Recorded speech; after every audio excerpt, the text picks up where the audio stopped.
was a cargo weapons elevator electrician in the Navy from 1997 to 2001. And I had experiences. They weren't all good experiences, if that's okay. I was on Westpac the day the USS Cole was bombed. Actually, we were 60 miles from the coast of Yemen where it happened. There's like this superstition. I think it's a Mexican-Indian superstition. And what it says is, if you see an owl during the daylight, then death is coming or death is near. So it was really strange the day the Cole was bombed because I was down in one of the spaces, I don't know, one of the engine rooms, and I stuck my head out for something. And my friend yells to me, he's like, "Hey Stevenson, come check this out." I was married at the time.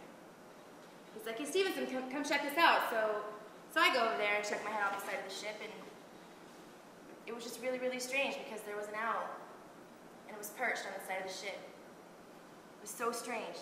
It was there, I swear, and it freaked me out really bad. So when they told us that the Cole was bombed and that there were 8 people dead, but it ended up there were more like 17, I just remember that owl, and it scared me because I mean, I knew these people had just died and everything, and I thought, well, does this mean something's going to happen to us too? And they were waiting in line when it happened. The chow line. They were just waiting to eat. And one of the people that died that day, I remember she was my age, and she had just found out that she was pregnant. And I thought, you know, I bet they didn't wake up this morning and think, this is a good day to die. Am I not being open enough for you? Okay. So there was this officer on board my previous ship, a young officer, prior enlisted guy, and I was standing watch. I think it was a balls to 4 watch, which is like 12 to 4, right? So it's really dark.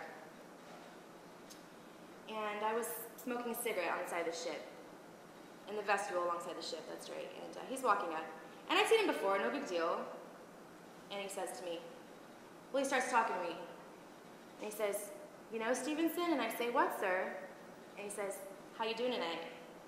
And I say, "Oh, fine, sir, blah, blah, you know." And he says, "Well, you have a good night." So I say, "Okay," and I start to walk off. And he stops me. And it's dark. And he says, "You know, Stevenson, I have something to tell you." And I say, "What, sir?" And he says, "I know I'm probably going to break about 50 laws of UCMJ right now, but every time you walk past me," and he goes, "every time you walk past me, my heart goes boom, boom, boom. I want to do crazy, nasty things to you, and you know what? Nobody's ever going to find out because I'm the boss." And I just looked at him. And my eyes got about this big because, I mean, I think he was married too, and I was just like, "Are you insane? I can't even believe you're saying these things to me." I thought this was only done in, like, the movies. I had really never had anyone speak to me this way before, so I didn't know what to do about it. So I just laughed. I just looked at him and laughed. I was like, "Oh, you're so funny." I didn't know what to do.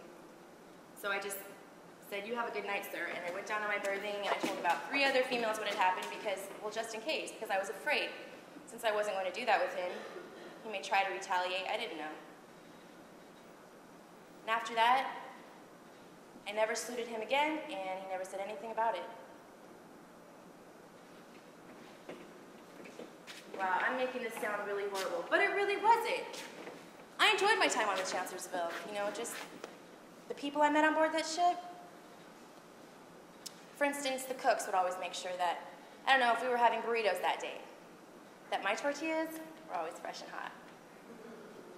But then again, you know, I hardwired their meat grinders and fixed their rack lights so they could read, so it wasn't like. And I love to sing.